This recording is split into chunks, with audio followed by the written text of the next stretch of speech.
El fascismo no es una cuestión coyuntural, no es una opción dentro de las distintas posibilidades de gestión de la sociedad capitalista. Es una tendencia a la reacción, es una tendencia a la represión, es una tendencia al enfrentamiento directo con las fuerzas del trabajo. Evidentemente, Vox hoy no representa un programa estrictamente fascista. Vox hoy no representa un programa de superación del marco democrático burgués en un sentido más reaccionario. Pero los comunistas vemos la historia de una manera dialéctica, vemos las tendencias que se van desarrollando en función de las contradicciones que se dan dentro de la sociedad. Y el que Vox hoy no represente ese programa no significa que no estén madurando las condiciones para que en un nivel más alto de descomposición del sistema capitalista, en un nivel más alto de contradicción entre las distintas potencias capitalistas o de ascenso de la lucha de los trabajadores y trabajadoras que ponga en riesgo la propia seguridad o el propio poder de la burguesía, esas fuerzas no muten rápidamente, como sucedió en los años 30, en fuerzas abiertamente fascistas. Eso no se para desde la democracia burguesa.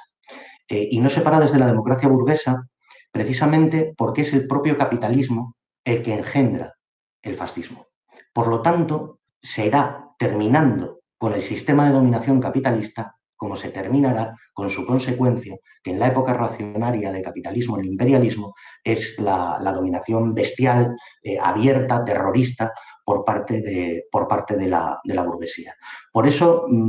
algunas posiciones que fundamentalmente defiende la socialdemocracia, llamando a la unidad de los demócratas frente al fascismo, llamando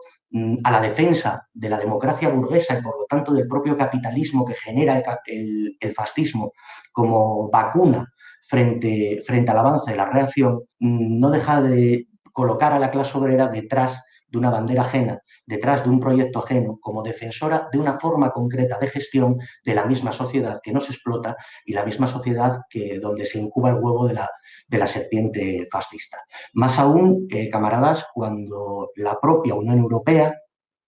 que nadie en el Parlamento español cuestiona de una manera frontal, de una manera abierta, ha realizado un trabajo de blanqueamiento del fascismo. Por un lado, podemos ver lo que está sucediendo en Ucrania y al mismo tiempo de condena, tergiversación y persecución de los partidos comunistas, bajo la falsa equiparación, bajo el concepto falaz, ideológico en el peor sentido de la palabra, de totalitarismo. Vemos los límites de los gobiernos de la socialdemocracia para enfrentar este tipo de discursos, empezando por el gobierno español. Al mismo tiempo que se aprueban leyes como la ley de memoria histórica, la reforma de la ley de memoria histórica, vemos las dos presencias, las dos armas del capital. Por un lado, nos lo presentan, es presentada ese tipo de decisiones como algo a favor del pueblo, a favor de los trabajadores, como algo antifascista, si se quiere. Tomemos el ejemplo de sacar a Franco del Valle de los Caídos, pero al mismo tiempo, esa misma legislación, basada, como digo, en las directivas de la Unión Europea, en las posiciones de la Unión Europea, permite que en algunas comunidades autónomas, en algunos ayuntamientos, sobre la base de esa misma ley, se eliminen calles homenajeando a luchadores obreros con distintas significaciones, a Largo Caballero, Indalecio Prieto. Esta semana todavía en Asturias, en Avilés, Vox planteaba sobre la base de la Ley de Memoria Democrática de eliminar una calle dedicada a Dolores Ibárruri, a la pasionaria, y no solamente se expresa esa hipocresía, ese doble juego de la democracia capitalista y el fascismo en una escala meramente interna o en el marco de la Unión Europea, sino que se expresa también en política internacional. No deja de ser curioso cómo el gobierno socialdemócrata en la misma semana en que recibe en España a un fascista como Leopoldo López, responsable de instigar movilizaciones terroristas bajo la forma de las guarimbas en Venezuela, que causaron la muerte de decenas y decenas de personas, que pudimos ver en imágenes de televisión cómo se quemaba a luchadores populares vivos en las calles de Caracas. Ese señor, que es un criminal confeso, condenado por la justicia de la República Bolivariana de Venezuela, es prófugo acogido durante 1 año y medio en la Embajada española, cómo los servicios de inteligencia españoles y el cuerpo diplomático español le ayuda a escapar del país y a sustraerse a la acción de la justicia de un país soberano como es la República Bolivariana de Venezuela, es traído a España por cauces que todavía no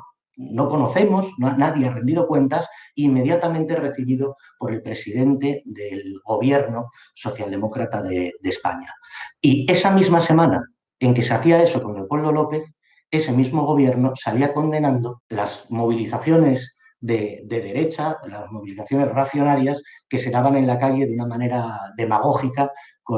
supuestamente contra las medidas del gobierno adoptadas respecto a la pandemia. Es importante destacar esa idea. La muerte del fascismo depende de la derrota del capitalismo y solo la clase obrera organizada en los centros de trabajo, en los centros de estudio, en los barrios obreros, solamente una clase obrera sindicalizada desde un punto de vista de clase y con una alta conciencia política es capaz, a través de una lucha rigurosa, de una lucha que cuente con la inmensa mayoría de la población, de poner freno al avance de la reacción, de poner freno al avance del fascismo.